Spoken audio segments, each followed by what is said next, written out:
Ah. Ça, j'arrive, 2 secondes.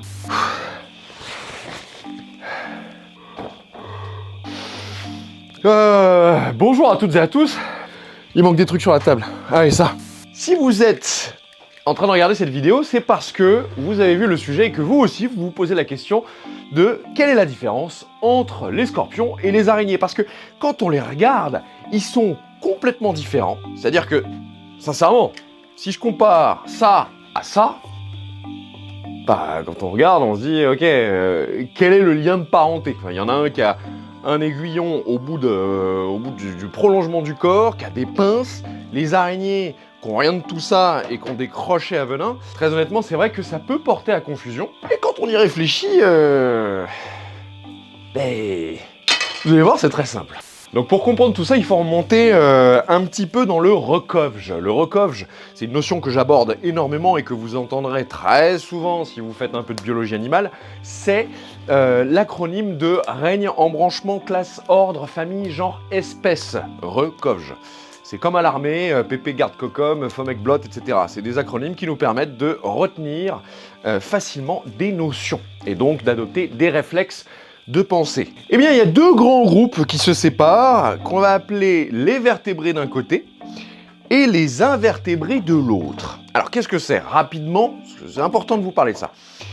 Les vertébrés, ce sont des animaux, donc qui concernent les mammifères, les oiseaux, les reptiles, etc., qui ont un squelette interne. Une armature, une charpente faite d'os, qu'on appelait le squelette. Il est interne et sur ce squelette, sont attachés les muscles, les tendons, des tissus qui vont permettre aussi leur attachement des organes. Donc ça par exemple c'est un fémur humain. Donc ça vient se mettre vraiment, vient de se mettre comme ça avec la tête ici, le caput fémoris.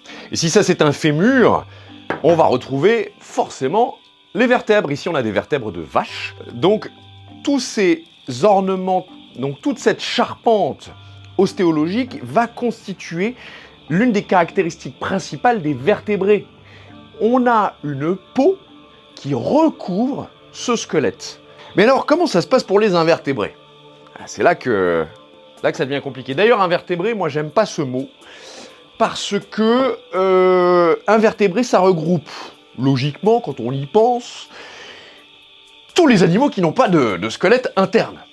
Mais du coup, les méduses aussi, les anémones aussi sont des invertébrés. Les annélides sont des invertébrés. Et nous, ce qui nous intéresse, finalement, c'est au niveau de l'embranchement. Donc, vous vous souvenez, recovge, règne, embranchement. Donc, règne, il n'y a rien de... Au-dessus, il n'y a rien de plus puissant. C'est règne animal, ou végétal, ou fongique, mais c'est règne animal. Donc, dans le règne animal, c'est tous les animaux. Tous les animaux. Donc, règne, embranchement. Et bien, d'un côté, les cordés, avec les mammifères, les oiseaux, les reptiles, etc. Et de l'autre côté, il y a les arthropodes. Qu'est-ce que c'est qu'un arthropode? Étymologiquement, arthropode, ça vient du grec arthropoda, et ça veut dire patte articulée. Ça, je vous apprends rien, vous pouvez même le trouver sur Wikipédia. La définition est simple et concise. Et en fait, qu'est-ce qui caractérise les arthropodes? Eh bien, c'est surtout cet exosquelette externe avec un corps segmenté. Et sur ce corps sont rattachés tous les appendices qui, eux aussi, sont segmentés et articulés. Et les scorpions, qui font partie de la classe des arachnides, comme les araignées, en font partie. Typiquement ici, sur cette maquette, eh bien, on voit par transparence tous les organes vitaux, les tissus du scorpion. C'est une boîte. Il faut voir ça comme une boîte solide. Franchement, je suis désolé, les plus grands représentants des arthropodes, ça reste les insectes. Ah ça, les insectes, tout le monde connaît les insectes. Là, c'était une cigale. Qu'est-ce que j'en ai d'autre là? J'ai un énorme Tropidacris. Donc ça, c'est le plus gros criquet du monde. C'est énorme. Vous avez vu la taille que ça fait. D'ailleurs, je m'en suis pris un dans la tronche une fois pendant une envolée nuptiale au Costa Rica. C'était assez violent. Quand t'es pas habitué, ça surprend. Hein. Vraiment, quand t'es pas habitué, ça surprend. Mais vous allez avoir aussi les pycnogonides. Vous allez avoir, donc c'est une sorte d'araignée sous-marine, qui sont pas des araignées, effectivement. Les crustacés, avec les crabes. Si vous n'avez pas vu la vidéo sur les crabes, allez la voir parce que c'est 2h30 de zoologie violente. Mais en immersion. En plus, il y a de la plongée, il y a du bateau, c'est pas mal. Les limules et les trilobites, ça vous parle ça ou pas? Vous avez forcément déjà vu ce truc-là. Ça, c'est un arthropode qui est très ancien, très ancien, et qui n'a quasiment pas changé de forme depuis plus de 430 millions d'années. C'est assez violent, ce sont des fossiles vivants, et ce sont des arthropodes aussi. Et ils sont évidemment plus proches des scorpions et des araignées que des insectes. Mais ça ne nous explique pas en quoi les scorpions et les araignées sont similaires. Ils font partie de la même classe, les arachnides. Ça, c'est un mot que vous avez probablement déjà tous dû entendre au cours de votre vie. Peu importe le trajet, peu importe votre background, peu importe ce que vous avez vécu, ce que vous avez fait, arachnide, vous avez forcément déjà entendu ce mot. Sauf que les arachnides, ben, il y en a plusieurs. Il y a les ricines, il y a les solifuges. Les solifuges, c'est ce que vous voyez à l'écran. C'est non venimeux, ça a une sale tronche, c'est un peu victime d'un délit de faciès assez violent. Mais je vous assure que c'est des animaux qui sont extraordinairement sympathiques. Quand ils vous mordent pas, parce que ça se défend bien. Mais pourquoi ça se défend? Ah, je vous le demande, ça se défend parce que c'est vulnérable. Prenez un Doberman ou prenez un Labrador et comparez-le avec un Chihuahua. Ben c'est pareil. Vous avez aussi les amblipiges chez les arachnides. Et les amblipiges, c'est quoi? Pareil, si vous avez tous vu Harry Potter, ou vous avez vu les vidéos que j'ai faites sur Harry Potter, normalement, amblypige, ça vous parle. Pareil, ce n'est pas du tout venimeux, mais c'est un arachnide qui est beau, qui est gracieux, qui est poétique, c'est très beau. Très beau, avec des appendices antennaires très longues, vraiment... ça se repère aux vibrations et ça bouge comme ça dans l'espace, on dirait des tentacules, c'est très beau, vraiment très beau, très gracieux. Et pareil, ceux-là, ils impressionnent, ils font peur parce qu'ils ont mauvaise réputation dans l'inconscient collectif, parce que les gens ont peur de ce qu'ils ne connaissent pas, mais c'est très cool et je vous invite à vous y intéresser. Vous avez aussi les uropiges avec les mastigoproctus, qui est très connu aussi, et c'est là qu'on rentre dans le vif du sujet, vous avez les scorpions et les araignées. Et c'est vrai que quand on regarde une araignée, et qu'on la compare à tous les autres représentants de la classe des arachnides, eh ben, elle n'est pas faite pareil. Elles sont pas faites pareil. Elles n'ont pas de queue, elles ont des pattes qui sont similaires, des appendices sensoriels appelés pédipalpes qui sont eux aussi similaires, alors que chez les scorpions, il y a des pinces, il y a un opistosome, il y a un telson, un aculeus, des pattes, il y a un corps qui est même pas séparé en deux. Enfin, c'est particulier, mais on va voir ça en détail tout de suite. Je vais juste poser ma maquette. Ici, c'est très bien. Parfait. Est-ce que c'est pas le moment de travailler avec un autre matériel pédagogique? Vous pensez vraiment qu'il y a quelque chose dedans? Regarde. Ah! Non, je rigole. Très drôle. Très drôle. On n'est pas des narvalos, on n'est pas là pour faire du zèle. Et je suis pas là pour vous faire peur non plus, au contraire, moi je suis surtout là pour vous démystifier et que vous compreniez un peu comment ça fonctionne pour que vous n'en ayez plus peur. Donc je vous rassure, cette boîte est totalement vide. Je l'ai prise parce que ça fait stylé et que de temps en temps, c'est vrai que ça me permet de contenir des animaux, notamment des serpents, venimeux. Normalement, il devrait y avoir un pictogramme ici, genre danger de mort. Serpent venimeux, ou animal toxique, ou même le truc biohazard. Mais il n'y est pas. Parce que l'humidité a fait tomber l'étiquette. Bon, tiens. Alors, je vais vous présenter deux animaux. D'un côté un scorpion, de l'autre une mygale. Ouais, mais je vais pas les mettre ensemble parce que sinon ils vont se cartonner. En plus, ce sont deux espèces qui ne se sont jamais vues ni au cours de l'évolution. Elles ne se sont jamais croisées et, en plus de ça, elles se sont jamais vues non plus dans la vraie vie, donc non, elles se connaissent pas. Je suis vraiment content de vous faire cette vidéo parce que ça va vous permettre un petit peu, pour ceux et celles qui sont un peu perdus au niveau de la phylogénie, donc de l'art de comment classer les espèces, d'y voir un peu plus clair. Surtout sur ces animaux, parce que visuellement, ils sont quand même sacrément différents. Alors, évidemment, il s'est caché. Voilà. Vous avez vu ou pas la force qu'ils ont? Bonté divine. Et après, on dit qu'on peut les prendre à la main. Non, seulement les plus gros, on peut les prendre à la main, mais quand ils font cette taille-là, qu'ils sont soit trop petits, soit ils sont sur une taille intermédiaire, ils peuvent se redresser et vous choper les doigts avec leurs pinces. Donc, si un jour vous êtes confronté dans la nature à devoir manipuler un scorpion parce que ça arrive, vous pouvez en trouver dans vos chaussures, vous pouvez en trouver dans votre tente, vous pouvez en trouver partout. Si vous voyagez en Afrique, par exemple, typiquement, vous allez voyager en Afrique, vous faites un peu de camping, parce que oui, faire du camping en Afrique, du bivouac sauvage, c'est possible. Et en pleine nuit, vous pouvez avoir un sol recouvert de scorpions et en avoir une dizaine sur votre tente. C'est du réel. Ça veut pas dire que vous allez mourir, ça veut juste dire qu'ils sont là, ils sont dans le paysage. Et c'est à vous, en tant qu'être humain, en tant qu'être sachant, de savoir quel est le protocole à adopter en cas de contact avec un scorpion. Allez, c'est parti! Et voilà pourquoi je mets le scorpion dans une boîte, parce que c'est les champions de l'évasion.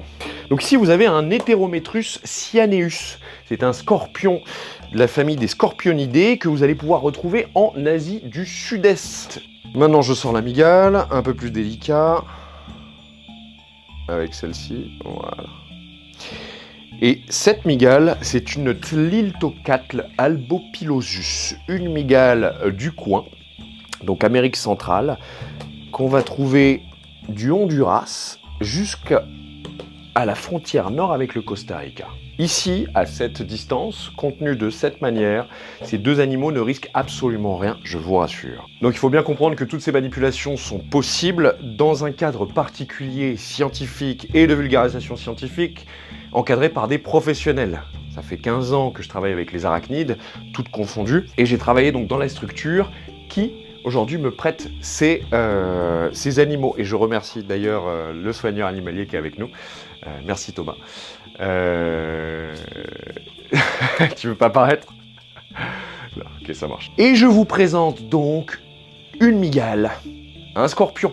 Et ces deux animaux ont beaucoup en commun. Et c'est pas parce qu'ils ont pas la même forme, c'est-à-dire que visuellement, ils sont vachement différents, qui sont si différents que ça. L'apparence ne doit pas être un critère discriminatif. Ils ont les mêmes parties, ils sont composés de la même façon, juste que ces appendices, donc les membres, les parties qui composent le corps de ces deux animaux, ont évolué de manière différente, de formes différentes et de fonctions différentes. Et c'est ça qui est génial.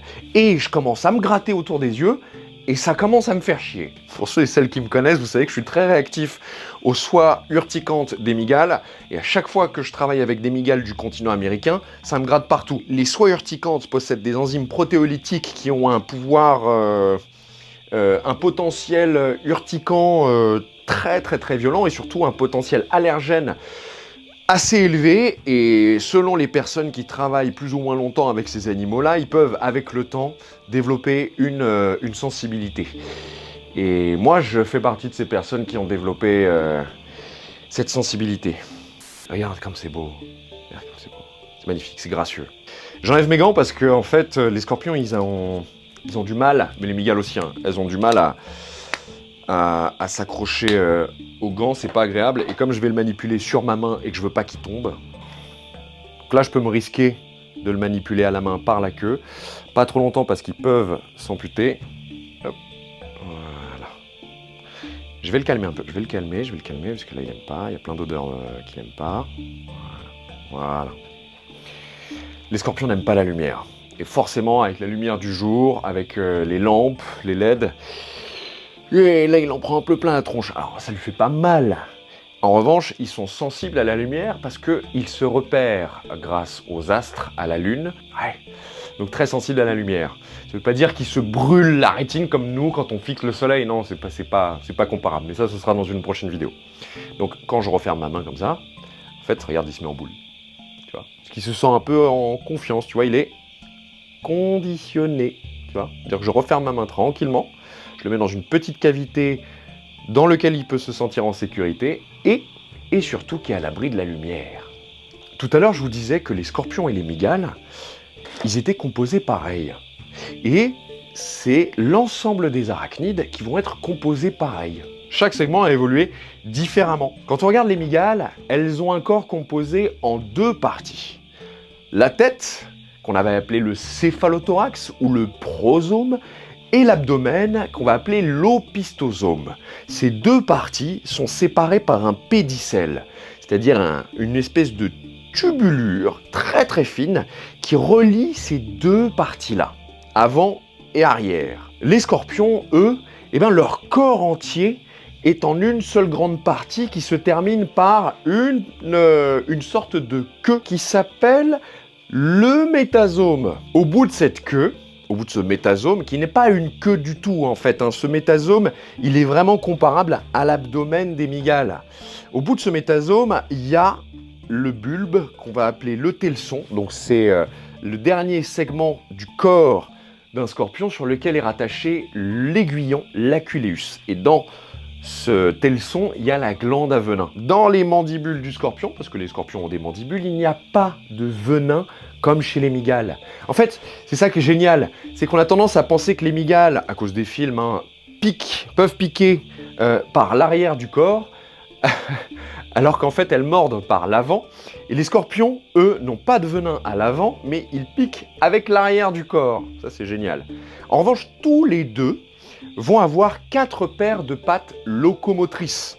Elles sont rattachées sur le prosome. Donc, vous voyez, chez la mygale, les paires de pattes, elles sont toutes rattachées sur la partie céphalique, donc sur le céphalothorax. Et enfin, ce qui est génial, et c'est ça qui est fou, les fameuses pinces du scorpion. Des pinces d'ailleurs qu'on appelle des mains. Ouais, on appelle ça des mains chez les scorpions, c'est assez marrant. Et ces pinces s'appellent les pédipalpes. Et ces pédipalpes, vous pourrez les retrouver chez tous les représentants des arachnides. Il y en a qui sont transformés en pattes ventouses, comme chez les solifuges, d'autres qui sont transformés en pattes ravisseuses, chez les amblipiges. Les mygales, elles, leurs pédipalpes vont être transformés en petites pattes. Elles sont même transformées en organes copulateurs chez les mygales et les araignées, chez les mâles uniquement. C'est assez fou, mais ça j'en parle dans une autre vidéo. Et chez les scorpions, eh ben, elles sont transformées en pinces. Chez les schizomides aussi, ou chez les pseudo-scorpions aussi. Vous avez vu, n'empêche, depuis tout à l'heure je vous parle, j'ai le scorpion dans la main, je le conditionne, tout ça. La mygale, elle bouge pas du tout. Hein. Enfin, je veux dire, elle bouge pas. Hein. Franchement, elle bouge pas. Moi, ça me fascine de voir le scorpion dans ta main parce que quand tu regardes comment il est amené à la télé, dans les reportages, documentaires, etc., ouais. C'est vraiment décrit comme un animal, tu sais, qui peut dégainer, qui peut taper, qui peut piquer à tout moment. Ah, rien à voir. Et là, le voir dans ta main, et même que la manière dont tu le manipules, mais tu sais, le fait de, soi-disant, entre guillemets, le calmer. Ouais, alors attention, moi je sais ce que je fais, mais l'abus de confiance, c'est ce qui fait faire des erreurs. En fait, cette espèce, elle est assez placide. Même si elle a une piqûre de stade 2, ça, en gros, ça veut dire tu vomis, nausée, donc vomissement, diarrhée, fièvre surtout, crampes musculaires très très peu, mais tu peux en avoir.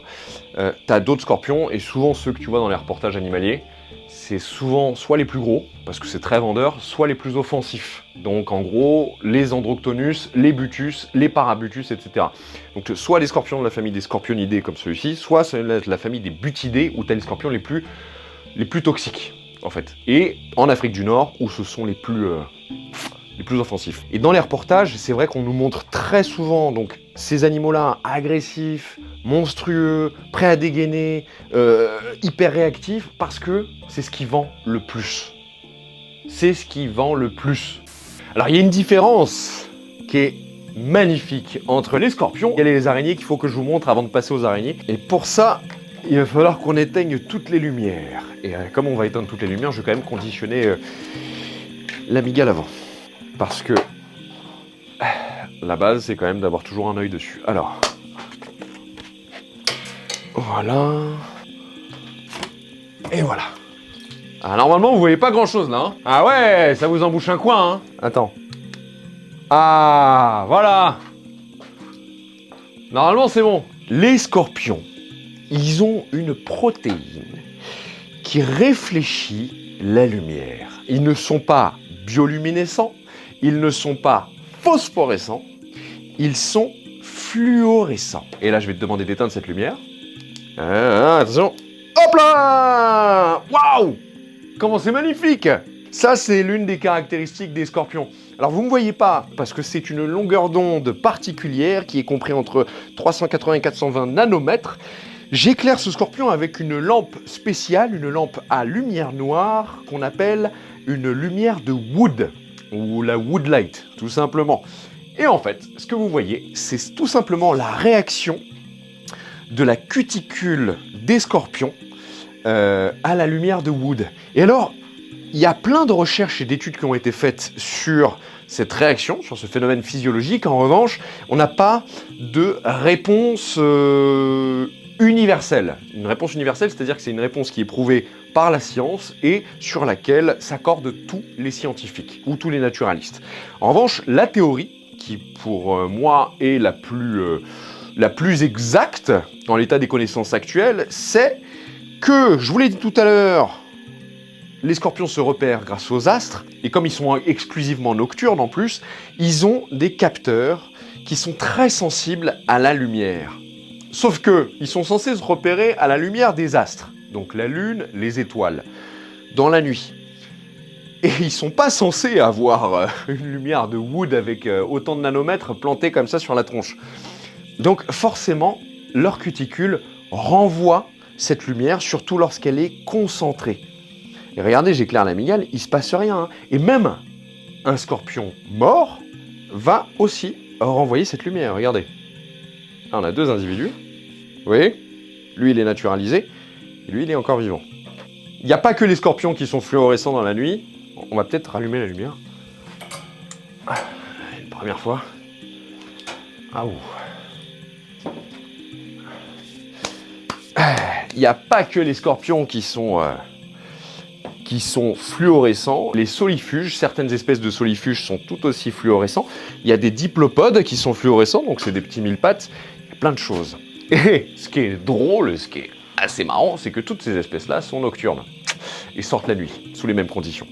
Il fallait que je vous montre ça, sinon je me respecte pas.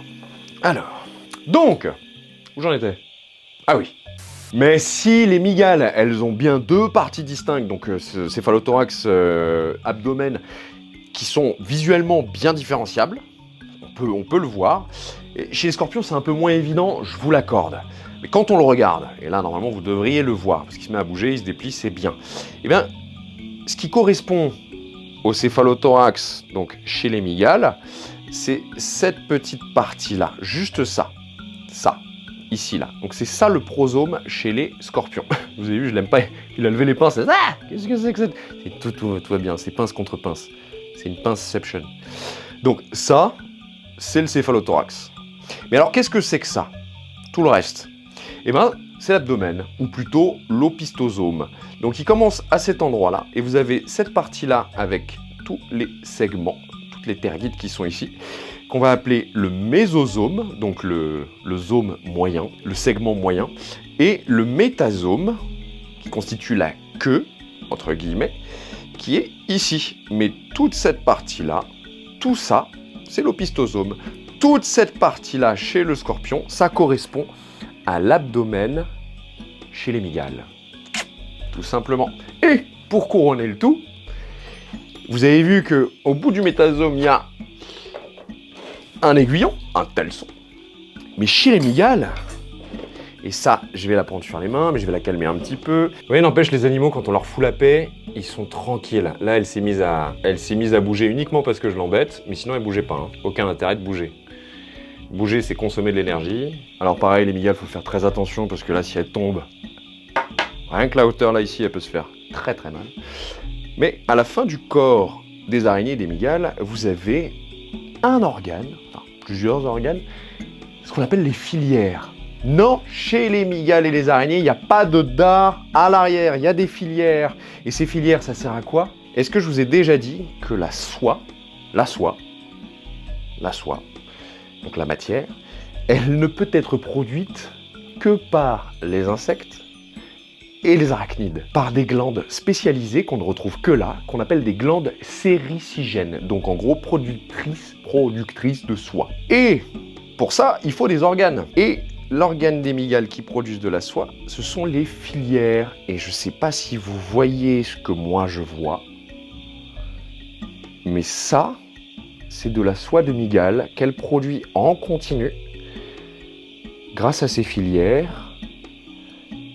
Et alors la soie est composée de lipides, d'acides comme l'acide hyaluronique, Elle est aussi composée de plusieurs protéines, comme de la fibroïne.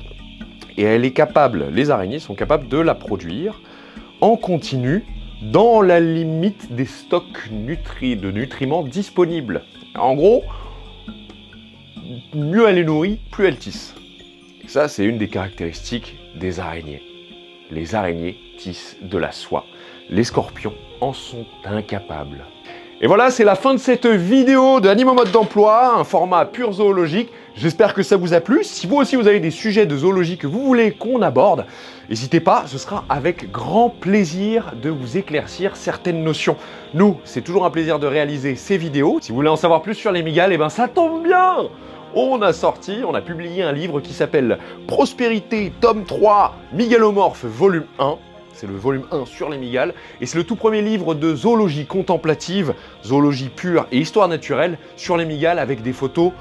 C'est pas parce que c'est nous qui les avons fait avec Clément que je dis qu'elles sont belles, mais c'est des photos qui sont très très belles. Non mais attends, si je dis ça, c'est parce que vraiment, on s'est fait chier à faire des belles photos, parce que ce livre est aussi fait pour les gens qui avaient peur des mygales. Donc le challenge était de mettre en avant les araignées et de réussir à les faire aimer, ou alors que des gens qui n'aiment pas les mygales disent « Oh putain, c'est joli !» Oh putain, c'est joli. Et on a réussi, donc ça vaut le coup. Et il y a le tome 1 qui est ici, là, juste ici, je sais pas si vous avez fait gaffe, mais vous avez le lien dans la description en tout cas. Et je pense que vous pouvez le trouver à peu près partout. Quant à nous, c'est ici qu'on se sépare. Je vous dis à très très bientôt sur Animaux Mode d'emploi, dans Pure Zoologie. C'était Yvan, pour vous servir, paix et prospérité.